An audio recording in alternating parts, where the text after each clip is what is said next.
वो ये कहते हैं कि इस भारत माता में लोग कौन कौन है उनको पहचानना भी जरूरी है। जो वो भारत माता की जय का नारा लगाते हैं वो क्यों नहीं बताना चाहते कि इस देश में इस भारत माता के वो ओबीसी कितने हैं। कि नरेंद्र मोदी से जब हमने ये पूछा कि जाति जनगणना का सवाल जब उठाया तो उनका भाषण ही बदल गया। नरेंद्र मोदी को तो भारत माता की जयकारे का नारा लगाने का ही अधिकार नहीं है। नरेंद्र मोदी जिन मित्रों के लिए काम कर रहे हैं, जिन अडानी के लिए काम कर रहे हैं, उन्हें तो अडानी की जय बोलनी चाहिए। तो यही जीएसटी, इसी से तिजोरियां भरी हैं सरकार की और उन तिजोरियों को उन्होंने सौंप दिया अडानी के यहाँ। जवाब नहीं सूझ रहा है नरेंद्र मोदी को, अमित शाह को और पूरे आरएसएस मंडली को कि आज राहुल गांधी के लिए मोदी जी अपशब्दों का इस्तेमाल कर।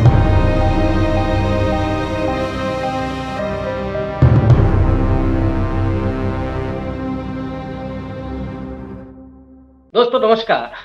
देश नीति के इस विशेष कार्यक्रम अब होगा न्याय में मैं रविकांत आपका हार्दिक अभिनंदन करता हूं और आज बात करेंगे राहुल गांधी के उस भाषण की जिसकी चर्चा पूरे देश में हो रही है।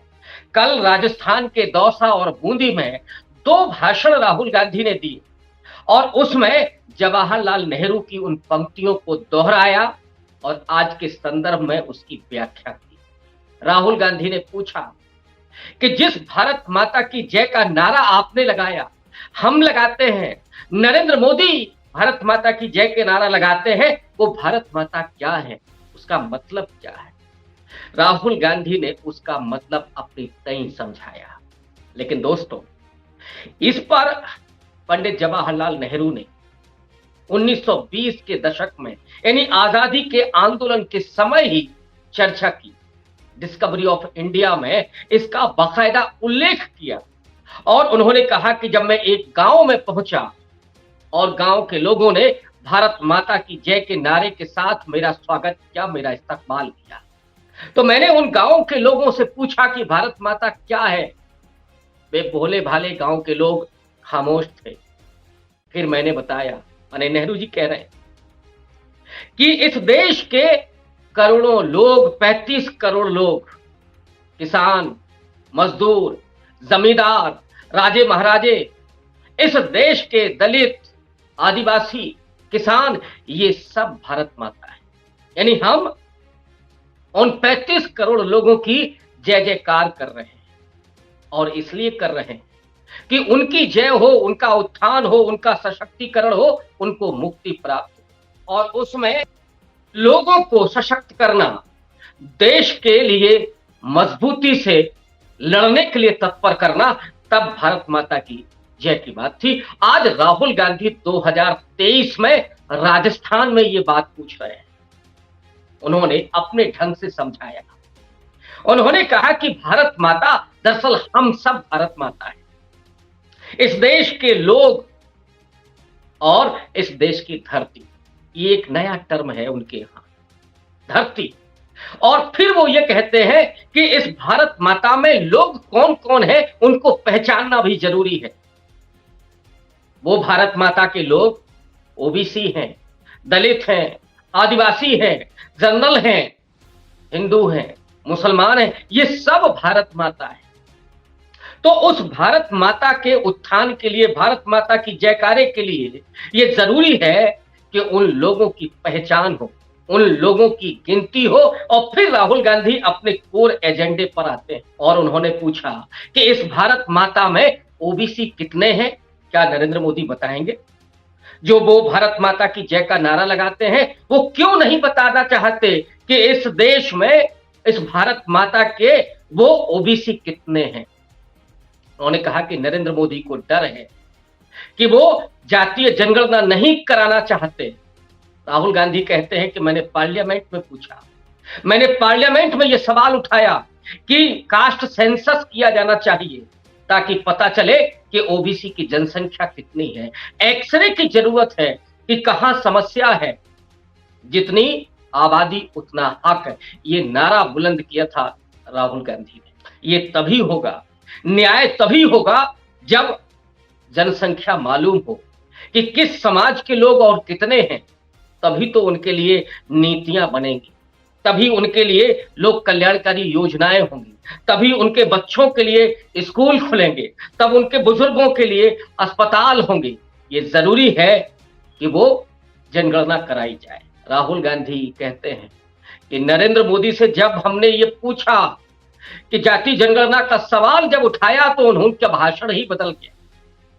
वो तो अब कहने लगे कि इस देश में कोई जाति नहीं है, सिर्फ गरीब जाति है। लेकिन यही नरेंद्र मोदी ओबीसी का मुखड़ा लगा करके पूरे देश और दुनिया में प्रचारित करते फिर रहे थे कि वो ओबीसी है। यानी जब वोट लेना था तो वो ओबीसी हो गए थे, लेकिन जब ओबीसी के हक में काम करना था तो फिर वो ओबीसी नहीं रहे। वो दलितों के लिए भी कुछ नहीं करते, उनके सम्मान के लिए कुछ नहीं किया, आदिवासियों के लिए कुछ नहीं किया, ओबीसी की जनगणना नहीं करा रहे हैं। तो वो नरेंद्र मोदी जो सिर्फ आज वही ओबीसी बचे हैं, लेकिन वो ओबीसी भी कैसे हैं? वो दरअसल इसलिए नहीं गिनना चाहते, इसलिए नहीं बताना चाहते क्योंकि वो इनके लिए काम ही नहीं कर रहे हैं।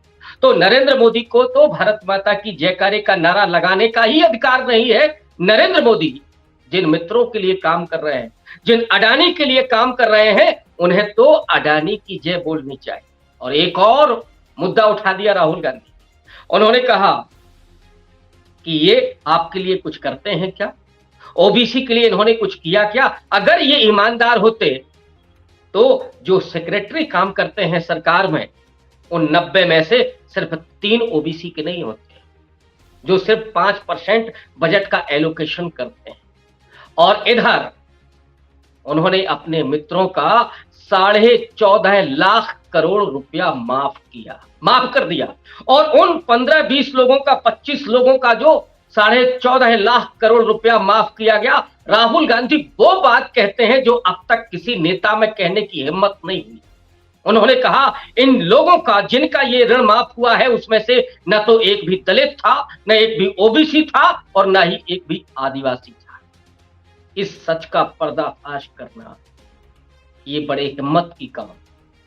उस देश में जहां पर राजनीति में सीधे वंचितों की बात करना वो केवल भाषण का एक केंद्र हो सकता है, लेकिन असल में ईमानदारी से कहने के लिए हिम्मत चाहिए।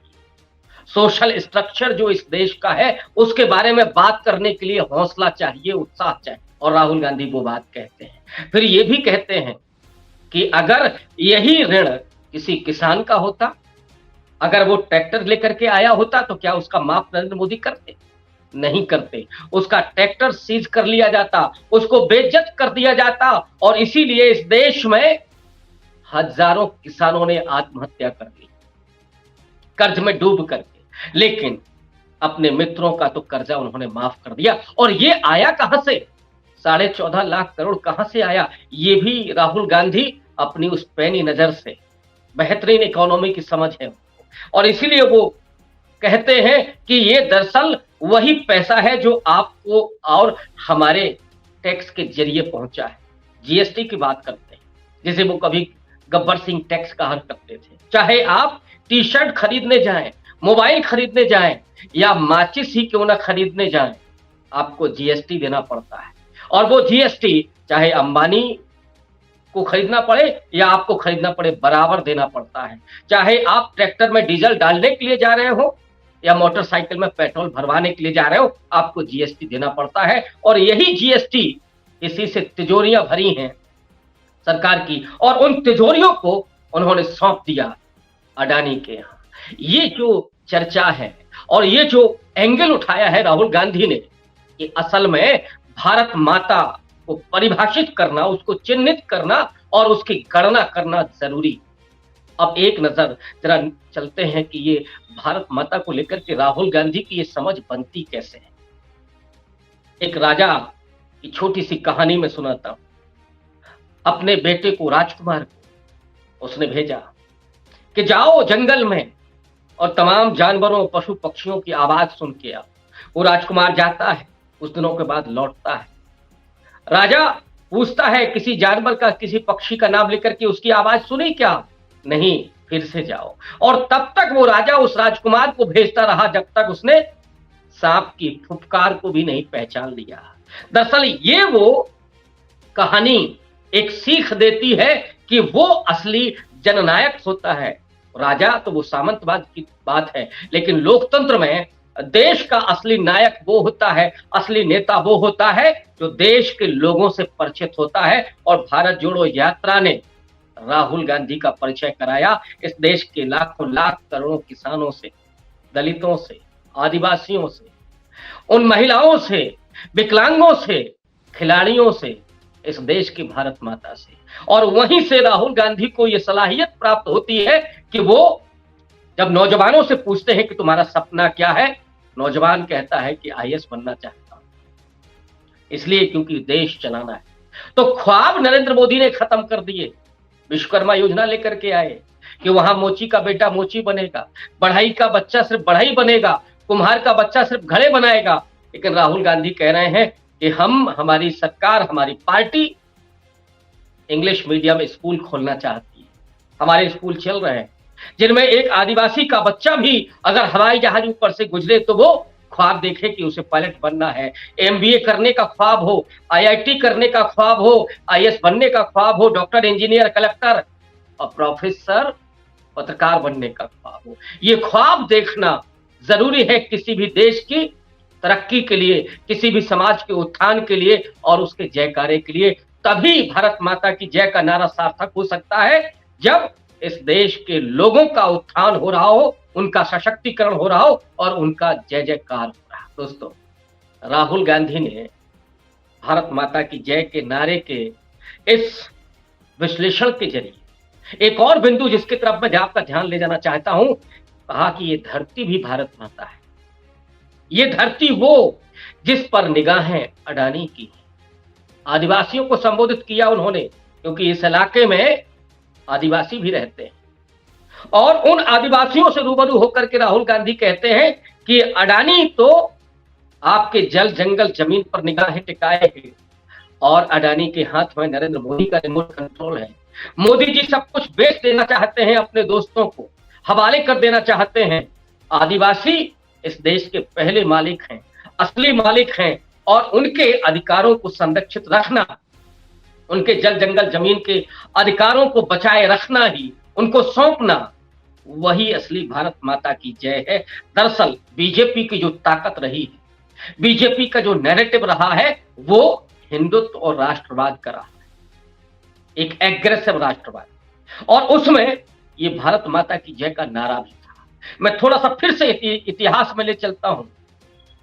जिस वक्त क्रांतिकारी आंदोलन चल रहा था, उस समय भारत माता की कल्पना की गई थी चित्र के रूप में। वो भारत माता जो एक युवती बेड़ियों में जकड़ी हुई है और उसकी आजादी के लिए वो क्रांतिकारी बंगाल से लेकर के उत्तर भारत तक के अपने प्राणों का उत्सर्ग करने के लिए तैयार रहते थे, तत्पर रहते थे। फांसी का फंदा खुशी खुशी चूम करके वो चले गए। भगत सिंह, सुखदेव, राजगुरु, अशफाक उल्लाह खां, चंद्रशेखर आजाद शहीद हो गए उस भारत माता की बेड़ियों को काटने के लिए। लेकिन उसी भारत माता को हिंदू महासभा के लोग, हिंदुत्व की विचारधारा के लोग उसे एक देवी के रूप में, एक धार्मिक रंग रूप देना चाहते थे। और नेहरू यही सोचते हैं, वो डिस्कवरी ऑफ इंडिया में लिखते हैं कि मैंने विचार किया और तभी मैंने ये समझा कि असली भारत माता तो इस देश के लोग हैं, किसान हैं, मजदूर हैं। और इसीलिए आज जब भारतीय जनता पार्टी भारत माता की जय का नारा लगाती है और एक भावुकतापूर्ण आवेश पैदा करती है, वो चाहे क्रिकेट का मैच हो इंडिया और पाकिस्तान का या फिर चाइना के साथ द्वंद्व हो, इस नारे के जरिए उन्होंने एक छद्म राष्ट्रवाद का जो घटाटोप पैदा किया और उसकी जद में कांग्रेस जैसी पार्टियों, उनको देशद्रोही तक घोषित कर दिया, बना दिया, नैरेटिव खड़ा कर दिया। लेकिन झूठ पर आधारित नैरेटिव कब तक चलता है?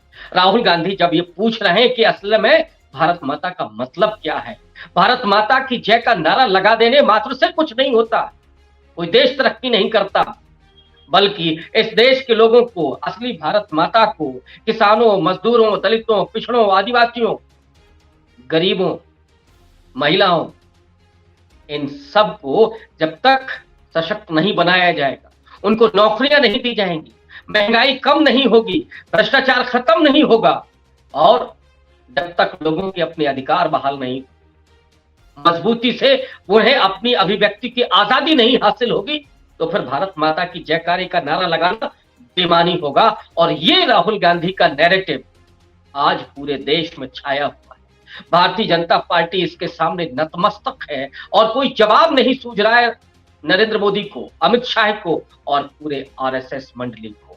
और यही वजह है कि आज राहुल गांधी के लिए मोदी जी अपशब्दों का इस्तेमाल कर, मूर्खों का सरदार तक उन्होंने कह डाला, लेकिन राहुल गांधी डिगे नहीं, राहुल गांधी हटे नहीं। वो केवल और केवल इस देश की जनता के एजेंडे पर कायम है। और इसीलिए बार बार पूछ रहे हैं कि जो ओबीसी का मुखौटा लगा करके प्रधानमंत्री नरेंद्र मोदी आए थे, वो ये बताएं कि कितने ओबीसी हैं इस देश में और उन ओबीसी के पास नौकरियां कितनी हैं, उनके अधिकार, उनके संसाधनों में उनका अधिकार कितना है, ये नरेंद्र मोदी बताएं। लेकिन वो नहीं बताएंगे। राहुल गांधी ये भी कहते हैं कि मैं चैलेंज देके कहता हूं कि वो नहीं बताएंगे क्योंकि वो बेईमान है। और राहुल गांधी ने यह आश्वासन दिया कि हम राजस्थान में फिर से चुन के आएंगे। अशोक गहलोत जी को कह दिया है वो जाति जनगणना कराएंगे और 2024 में हम लोकसभा चुनाव जीत करके दिल्ली में आएंगे तो फिर पूरे देश का सेंसस कराएंगे और उसमें जाति जनगणना कराएंगे। ये राहुल गांधी के अल्फाज आज सत्ता पक्ष के लिए और इस देश की जनता के लिए बेहद महत्वपूर्ण हो गए हैं। एक के लिए मुश्किल में डालने वाले, तो देश के करोड़ों लोगों, 140 करोड़ लोगों को एक तरह से उम्मीद पैदा करते हैं। आज के इस वीडियो में बस इतना ही। बहुत शुक्रिया। मिलते हैं किसी खास मुद्दे के साथ। तब तक देखते रहिए देश नीति और चैनल को सब्सक्राइब करते रहिए, लाइक करते रहिए और आगे अपने मित्रों को फॉरवर्ड करते रहिए। बहुत शुक्रिया।